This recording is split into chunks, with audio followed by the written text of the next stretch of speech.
And I was having a discussion with a colleague from Ethiopia this morning. And I reminded him that, if you're taking an approach where you make certain undertakings, that you will be offering some form of immunity or leniency or amnesty for those who come forward, there have to be consequences in relation to those who don't come forward, and in relation to those who are denied amnesty because they offered deception and falsehoods. Now, sadly, in South Africa, we didn't live up to the solemn promises we had made. During our transition, we came up with what I call a compact. We made certain promises, and the most important one was to the victims. We asked them to make compromises, and that was they would have to forego criminal justice as well as civil actions where amnesty was granted, and they made those sacrifices. But in relation to the many hundreds who were denied amnesty, and those who didn't apply for amnesty, there were meant to be consequences. And as probably you know, there have been very few consequences for those who are not amnestied. Now, what has been the impact on victims and their communities? And it's been quite traumatic, because many have been pursuing closure in cases where amnesty was denied or not applied for. And over the last 30-odd years, almost no justice has been delivered in those cases. The little justice that has happened has been the result of their own work. They've had to investigate themselves. They haven't been able to rely on the prosecutors and state investigators. They've either had to pay lawyers or rely on pro bono lawyers. So where are we today? The damage has been incalculable and irreversible in many cases, which is now forcing us to launch a test case before the courts as we speak. We're asking the courts for an order compelling President Cyril Ramaphosa to appoint an independent commission of inquiry to get to the bottom of the political interference.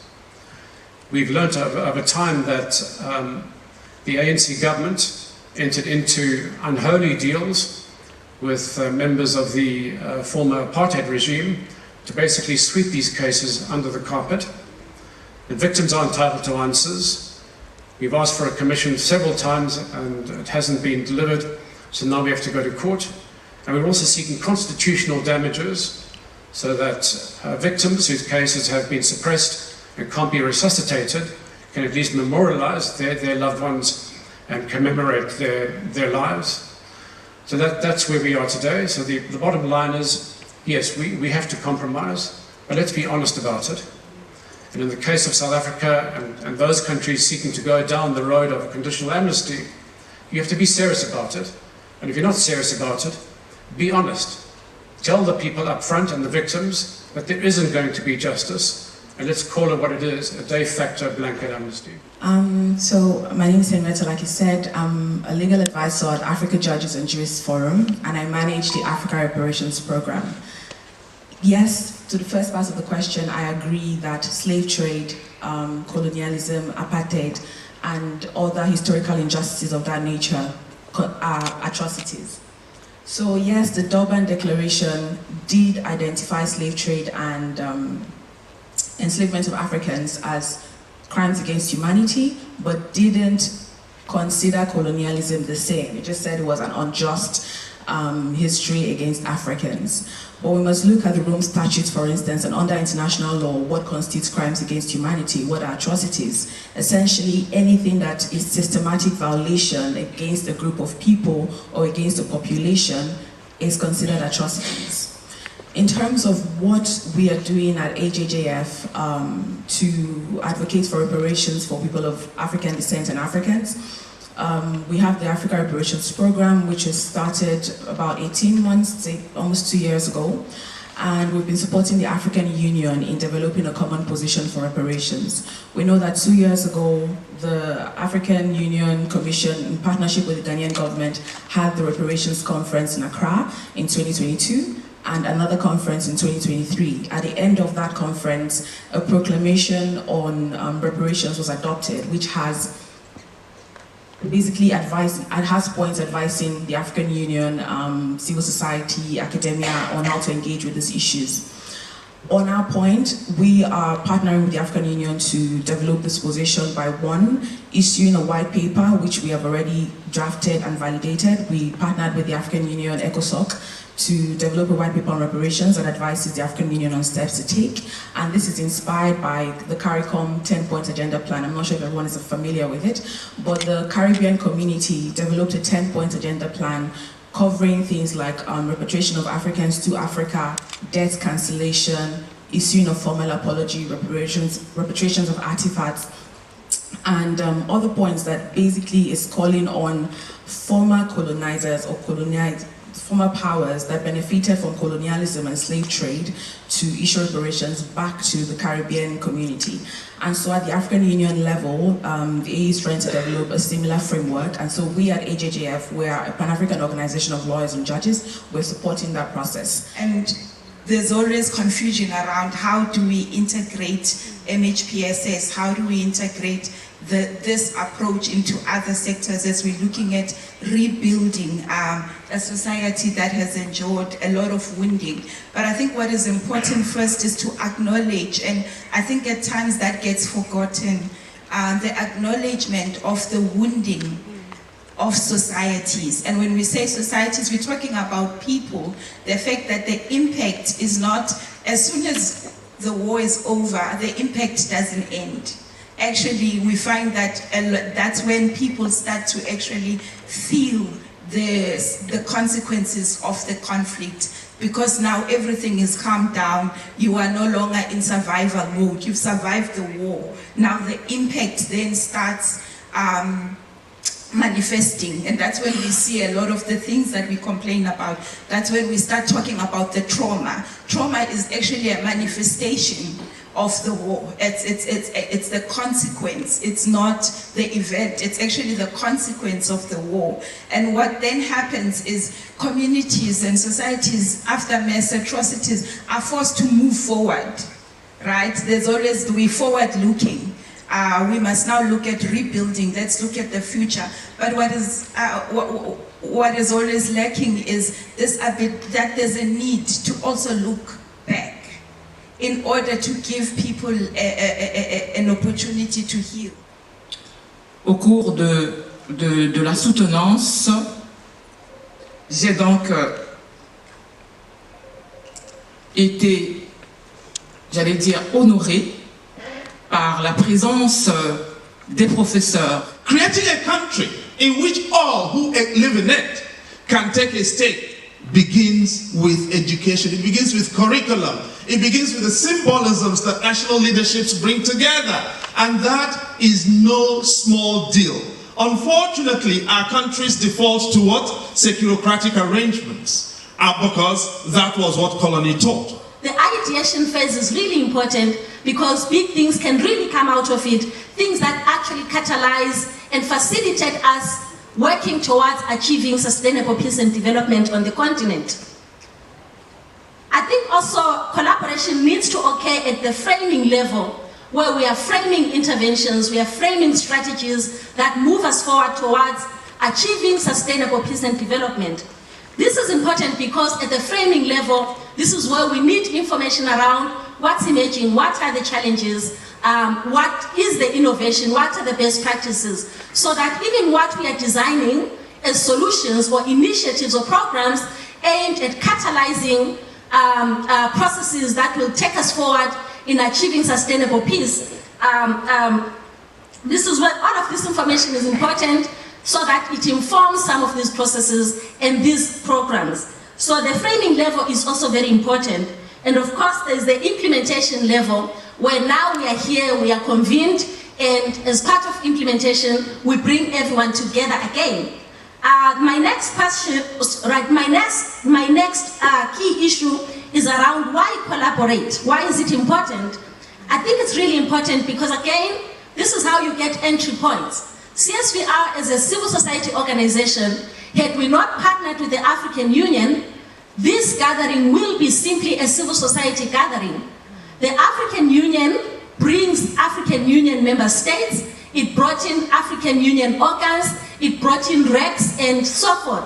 Some of the key actors who, when we're inviting them in our capacity as a civil society organization, would not have been in the room. There are protocols to be followed, there is clearance and so forth. Something that is beyond our capacity to do as an organization. We need someone with that kind of clearance, someone in charge of protocol who can actually convene member states to do so for us. The most important role the UN can play in TJ processes at the national level and the regional level is the role of a bridge, is to ensure that everything that was mentioned here, the remarks that I've heard for the last 2 days, the remarks that we've heard this morning, are actually channeled to the right direction. Meaning that in UNDP specifically, we are in 50 plus countries in the African continent. We're trying our best to ensure that our presence actually is used as a leverage. So what does being a leverage means? It means trying to be this bridge between victims, civil society, between governments, and ensuring that everything that is happening on the ground can actually be reflected into policy, can actually be reflected into constitutional change, into proper and actual reparation. And I think this is crucial and extremely important. But the UN, as I said, is a bridge, is a facilitator, is a convener. We're not going to do any of that, not ourselves, not at UNDP, not OHCHR, not the peacekeeping missions. We're there to assist, we're there to support. And our support at the regional level starts with the African Union. The African Union Commission here is a key partner of ours, such as the Banjul Commission and also the courts. We are trying our best to also integrate the work that we're doing at the regional level with the work that the African Union is doing for this region. So I did share with the IT team a short slide, but UNDP has a very simple and straightforward, a few pages only, guidance note on the development approach to transitional justice. And this document is mirroring some of the key elements of the AUTJP policy. The reason why we're doing that is we're trying our best to ensure that everything that happens at the regional level can be leveraged through the different aspects and elements at the global level as well. So I think that this is something that we do try to continue fostering and making sure that is out there. We are absolutely cognizant of the fact that trust building is extremely important in the context of TJ.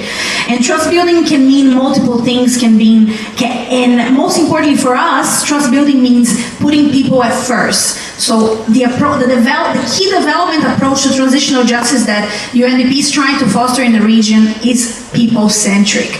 This means putting the voices of victims, the voices of marginalized groups first. And the only reason why we can try to do that is because we've been trying to hear the demands, the wishes, and the different components that CSVR, ICTJ, everyone here out there is putting forward in terms of evidence, in terms of research, in terms of field support. Because I think all of us can agree that we need to run away from tokenism, we need to run away from simply having or instrumentalizing those spaces for benefit of certain organizations when all of us are trying to advance this agenda as one. So, and in a more substantive level, I think that we're hoping that UNDP's interventions also support, especially with institutional building. We think that there's no transitional justice process that is well addressed if there's no strong institutional building.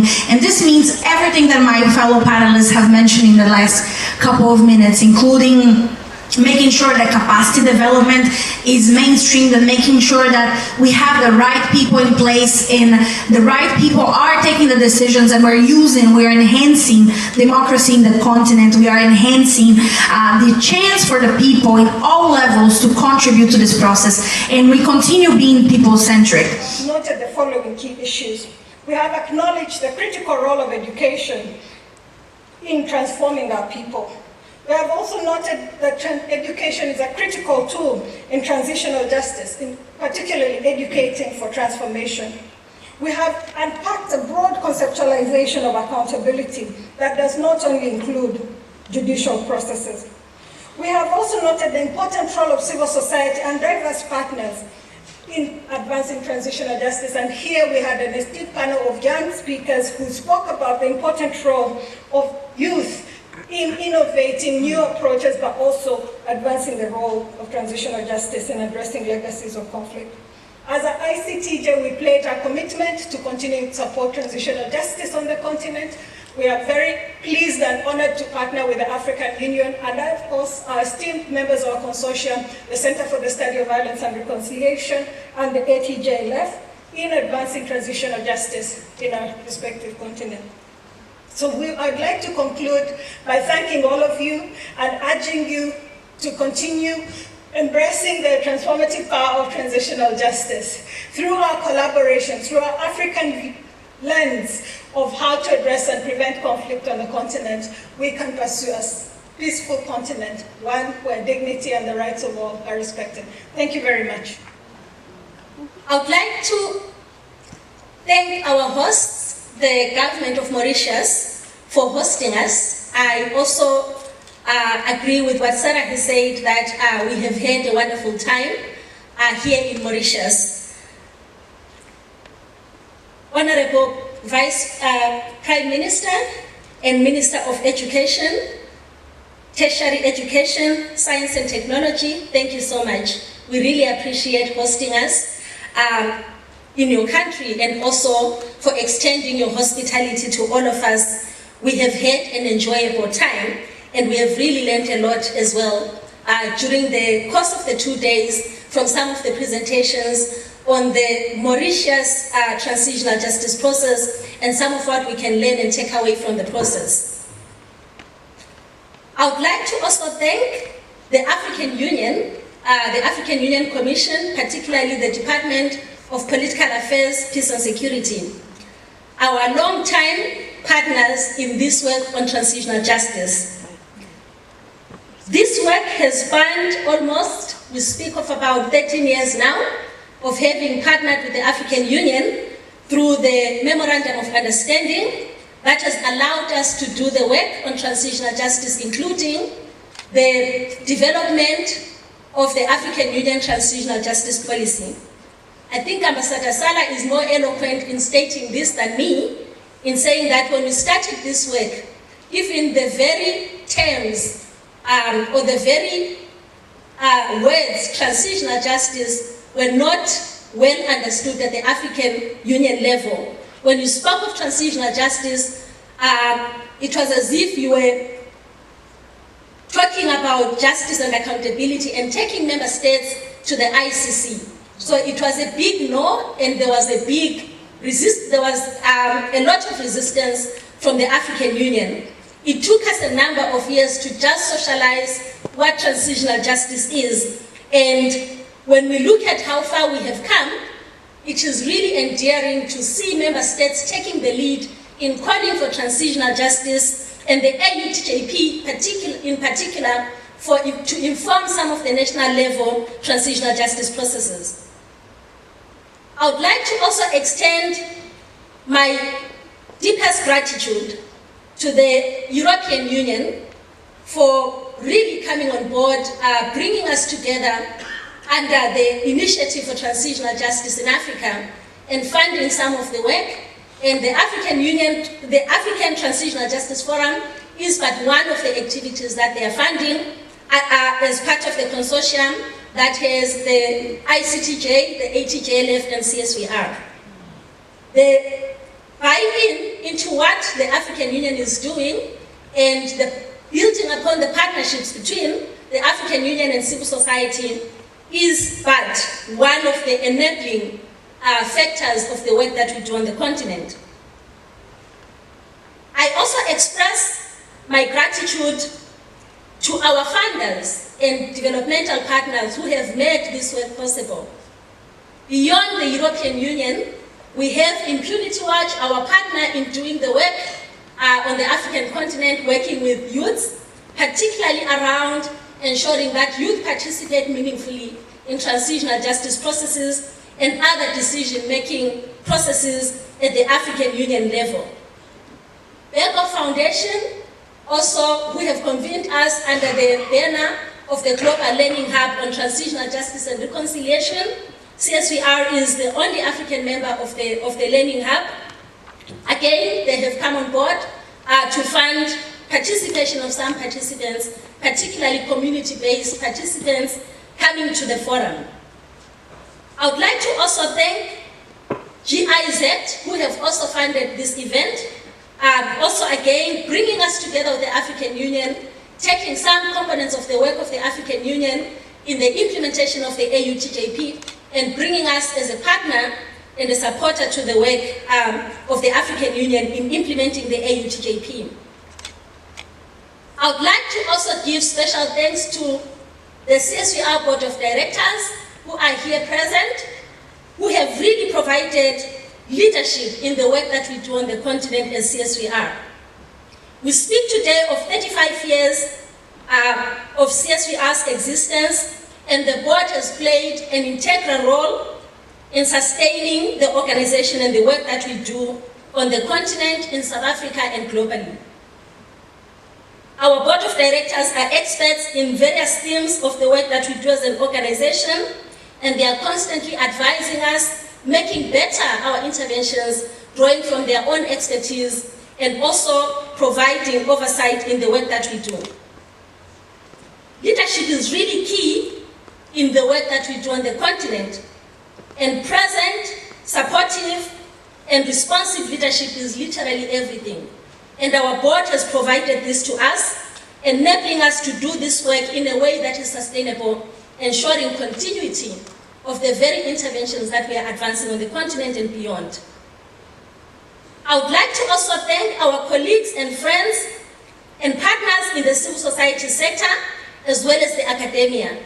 Your invaluable expertise and your contribution in the work that we do remains critical in moving us forward as a continent, as member states, as civil society cluster, as victim networks, and as stakeholders in moving forward the work of working together, mobilizing collective action towards achieving sustainable peace and development in Africa. I would like to also thank the technical team from the African Union and CSVR side, who have worked tirelessly over the past 3 or so months, bringing us together to Mauritius, but making this event a success. The behind the scenes is always not so glossy. What we see is really a result of the hard work that they have done behind the scenes, bringing the different moving parts together to make this 8th edition of the African Transitional Justice Forum a success. This forum directly follows the last June European Union and African Union Expert Transitional Justice Forum, and as the recommendations of the two unions at the high-level human rights dialogue. The 2024 annual dialogue was co-chaired by His Excellency Ambassador Bankole, African Union Commissioner for Political Affairs, Peace and Security, and the EU Special Representative, Mr. Eamon Gilmore for Human Rights. This dialogue is aimed at reinforcing collaboration amongst our unions, the experts that are in the field, civil society networks, academia, and with the objective of better implementing transitional justice frameworks. We have discussed this past 2 days the importance of education in transitional justice, peace building, reconciliation, and particularly ensuring that it provides a guarantee for non-recurrence, and all the issues have been summarized in our declaration as well as from what some of my colleagues have said. What I just want to say from the Department of Political Affairs, Peace and Security is that we do recognize the importance of the participation of women and youth, and we want to thank our technical teams for ensuring that our panels and active engagement of women and youth who also made their contributions, because this is a challenge in some of the interactions that we have where our panels are not highly inclusive of the different groups. We also want to express our commitment as the African Union Commission to continue to provide support to our member states implementing their transitional justice processes and mechanisms, and to assure you that we remain available to provide the support that you may need. It may be technical, financial, we might not have so much, but we'll do the best we can also to work with our partners to provide all the support that may be required. Transitional justice is indeed condition par excellence, that we have to come to terms with, as it represents a major value of the African Renaissance. Thank you for having given us the privilege of welcoming you to the Republic of Mauritius. And as Minister of Education, it is pleasant for me to note that the theme of the 8th African Transitional Justice Forum has centered on education, which, among its several responsibilities, leads itself to acting as a major means for reparation of human rights abuses. The choice is all more fitting since the African Union has made education a priority and declared 2024 as a year of education for the purpose of accelerating the transformation of education on the continent. Over the past 2 days, the different sessions have enabled you experts and practitioners to probe the status of transitional justice and delve into the role of education in building lasting peace, in promoting inclusivity and reconciliation, in building resilient societies, and in restoring communities after mass human rights violations. I, for one, am strongly convinced about the power of education to guarantee non-recurrence of past abuses. The discussions on the several topics dealt with in the course of this conference would have clearly indicated that our countries have systematically given pride of place to a sound understanding of the coming to terms with our several histories, no matter how painful the exercise may have been. It behooves upon us to look ahead, because our present and future hold enough challenges for us to confront. I urge every one of you to bring the same fervor you have shown here back to your localities, associations, and administrations. Let's keep pushing for laws that bolster transitional justice procedures and guarantee the values of justice, truth, and reconciliation continue to guide Africa's peace process. Sincere thanks to all the organizers, attendees, and presenters who have helped to make this forum such a high success. The words of Nelson Mandela are very apt here, in our midst and mine.